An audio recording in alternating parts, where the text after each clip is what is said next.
wind is blowing through the dark streets. The wind is blowing in the market, whispering in the ears. Baroik swaram kswaran. The wind is blowing in the doctor's view. Along with women's hair, people's private lives, and their way of existence in social life are being monitored, controlled, and punished by the administration.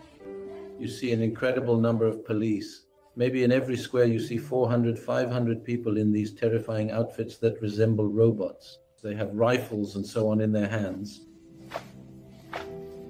Shah. People who grew up in this system have rebelled and are demanding their rights, their human rights. Problems like these cannot be solved by killing, raiding, cutting, or imprisoning. The people there set out with a very important slogan. We want neither a Shah nor a Sheikh, they said. Hey life, hi, ihtishesh garibai. There you go, man. Kuderdane abgadi, baraye hame bedehi ke insedari, baraye hame shuarif, hayek tu hare, baraye havare kuder hai fushari, and also baraye nasaf saravesh, baraye kashif, masaf haye surari, baraye indeed kosayef, and certainly rosab bihagi, baraye mania, ha habadi, baraye dokhare ke unable to, and rush be sabuk. For the women, life is freedom. We can say Iran is a place on fire because she did not comply with the mandatory hijab rules set by the morality police for not wearing her headscarf according to the required standards. The 22-year-old young woman who was detained lost her life. The protests that began with Mahsa Amini's death have entered their third month. The clashes between the protesters and the police have intensified.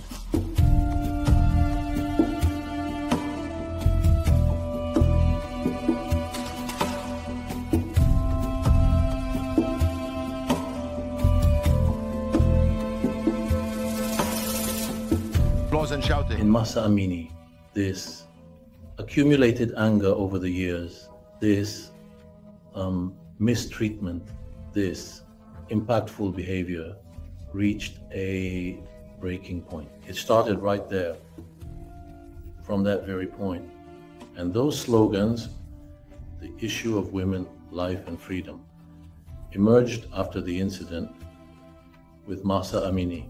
In the Islamic Republic of Iran, for 40, 45, 43 years, people who have lived their childhood in this system since they opened their eyes have rebelled and are demanding their rights, their human rights. Students are all on the streets, in university campuses, in various faculties, even in cafeterias, chanting slogans. One of the most important reasons for this is that their friends have been imprisoned or expelled from school. They are protesting against this. We see this. The Islamic Republic of Iran has caused a great uproar in society. Well, let alone trusting, or how should I say, having even a needle's tip worth of hope as a result of these protests that have been ongoing for more than a month. People naturally want the complete removal of the Islamic Republic of Iran and the establishment of a new order, a new administration.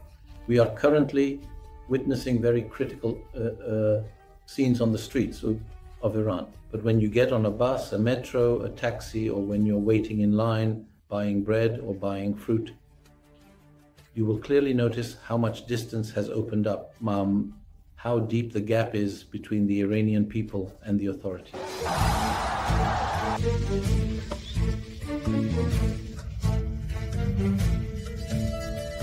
Hado heno, hado heno, hado heno, heno heno heno heno.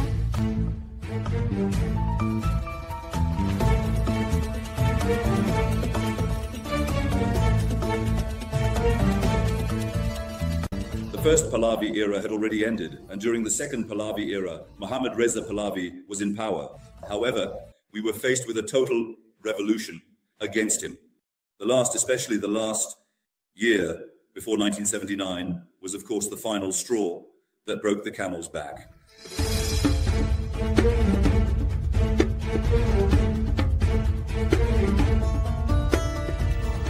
individuals who are brothers of the Sunni community, and those who are brothers of the established community, and those who have official religious minority status.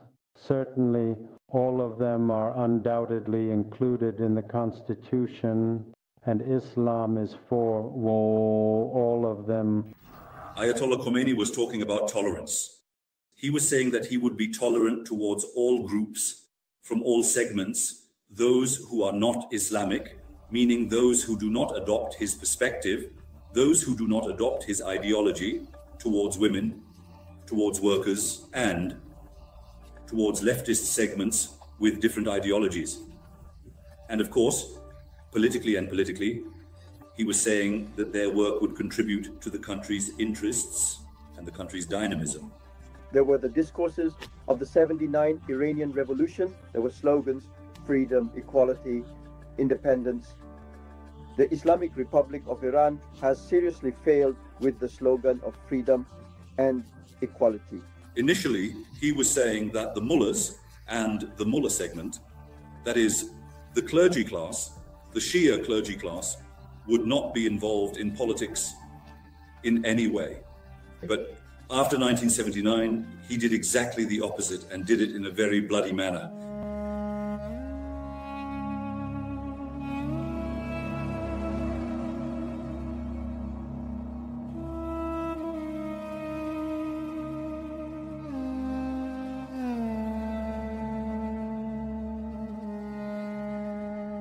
Before 1979, yes, people had issues with political freedom and democracy.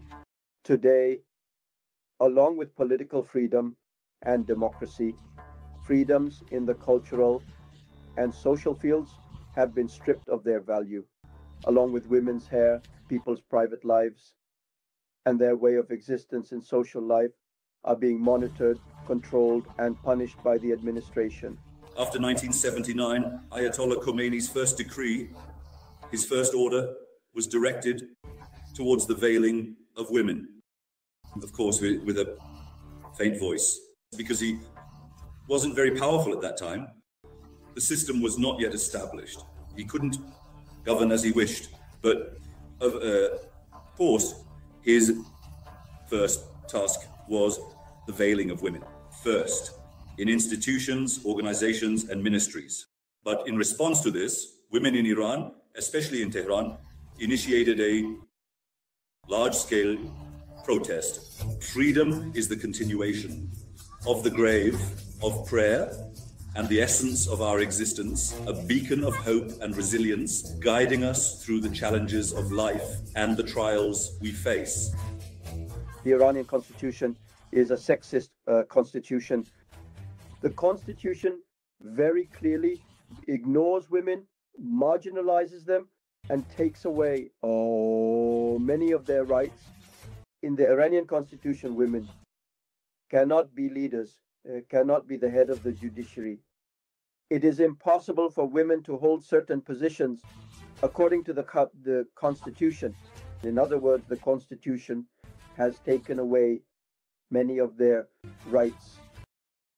In parallel, the hijab is mandatory. The issue of the hijab is not only related to the streets. It encompasses state institutions, workplaces, all areas. It encompasses. There was also a time when this happened.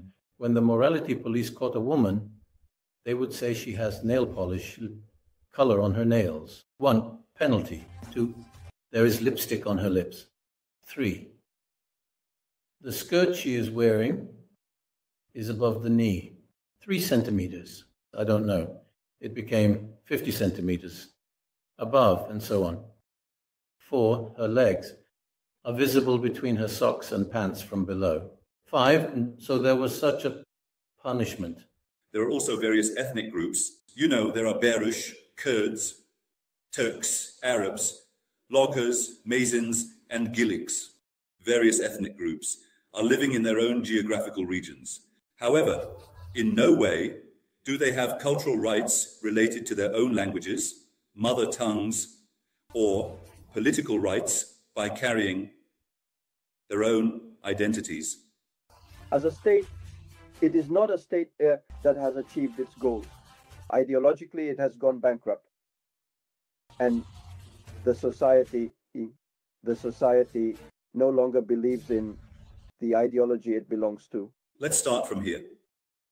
All of Iran's armed forces consist of the classical army, which we refer to as the traditional army, the Revolutionary Guards that came after, and of course, what we call the police force or the regular forces, making up 3 armed forces.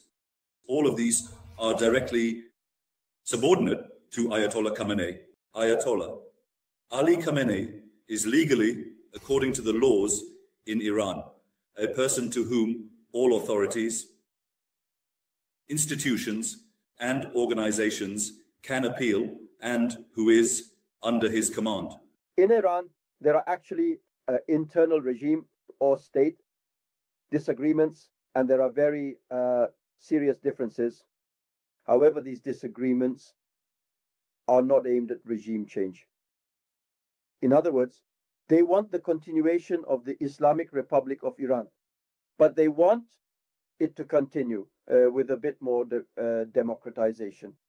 Of course, each ministry has a minister. However, since Ayatollah Ali Khamenei is at the top, he appoints a different person to each institution and organization. In other words, there is a different mullah. He is his representative. And no minister, no general manager, no director can do anything in their institution without the opinion and approval of that person, namely Ayatollah Khamenei's representative. The concept of opposition in Iran is not used in the same way as in Turkey. In other words, an opponent there is someone who does not fundamentally change the regime. For that reason, reformists are not considered regime opponents. Yes, there are currently opposition groups in the Islamic Republic of Iran. However, these groups are not those that are within the system. They are definitely outside the system. They are outside and marginalized because the Islamic Republic of Iran regime does not have a party system there. There is no concept of civil society organizations in any way. All the opponents are either killed, left to rot in prisons, or exiled. Naturally, if officially allowed, I believe the public will flood the streets in incredible numbers.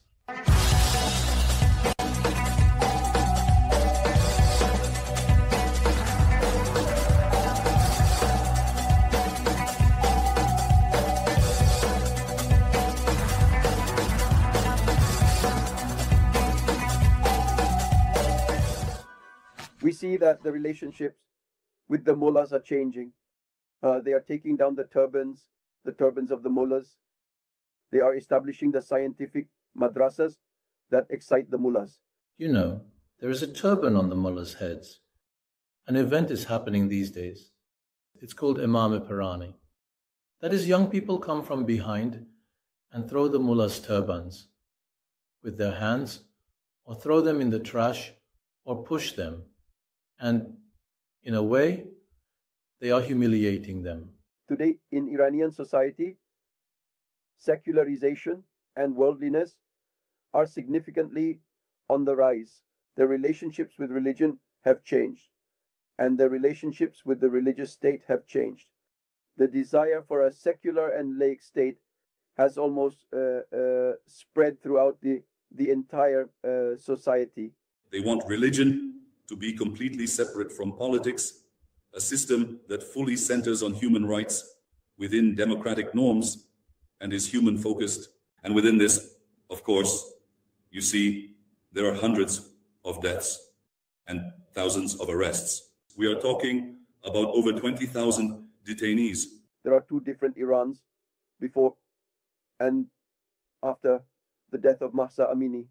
After Mahsa Amini was killed, the protests due to their existence have significantly changed Iran in a social and cultural sense. Along with the sad events following the Mahsa Amini incidents, today a good piece of news came from Iran. On behalf of our brothers and sisters in Iran, it was announced that the concept of the morality police has been abolished and will no longer exist. Ezgi Mola just mentioned it a little while ago. In Iran, the guidance patrols, known as the morality police, have been disbanded.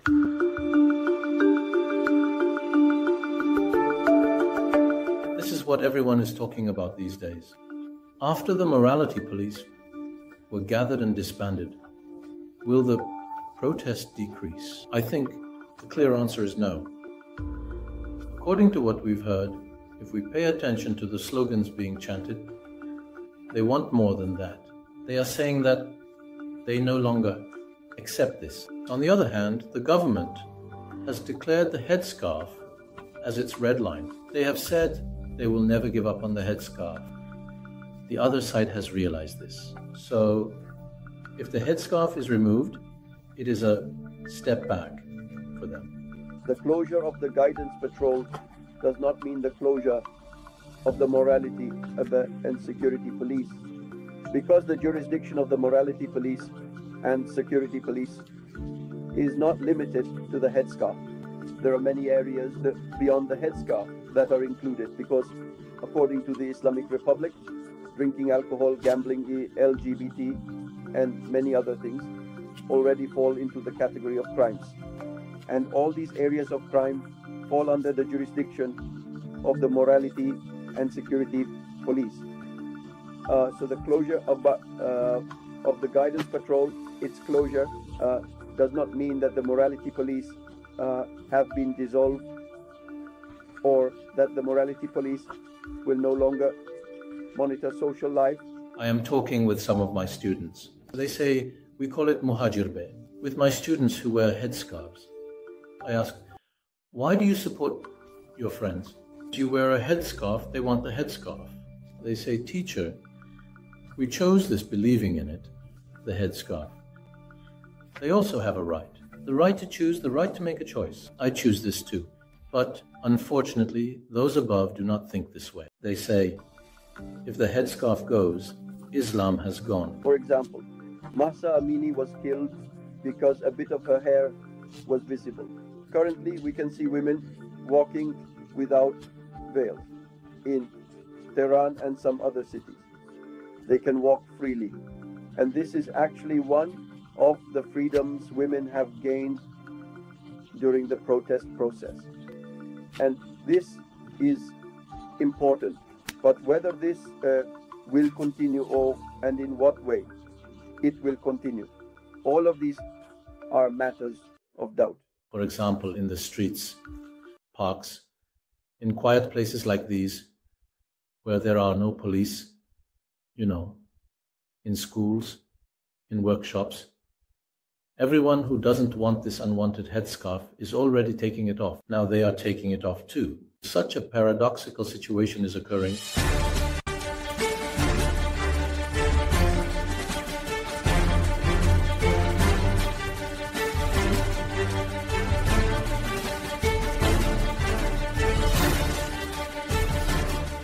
The Islamic Republic of Iran, as a government, cannot end the protests.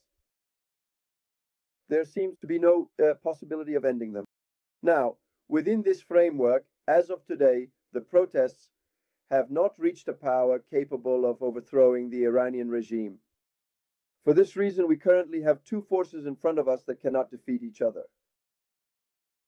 There are two paths. Either they will formalize these objections of the people, they will start to accept them, they will accept these changes, they will agree to return to the constitution, or the objections, God forbid, might even go to other places, in my opinion. As an intellectual, I am very curious, I feel sad sometimes when I think about the future and see these actions. I pay attention to such things. I don't see it well. Well, if the government wants to stay in power, it must pay attention to what the Iranian people want. In my opinion, problems cannot be solved by killing, oppressing, cutting, or imprisoning. They will pay attention to these things. Otherwise, Iran will no longer have its cinema, theater, or music as it used to. We will only say that we are a country where the security forces are the only thing keeping us standing. Making such a claim is also a very dangerous thing, truly.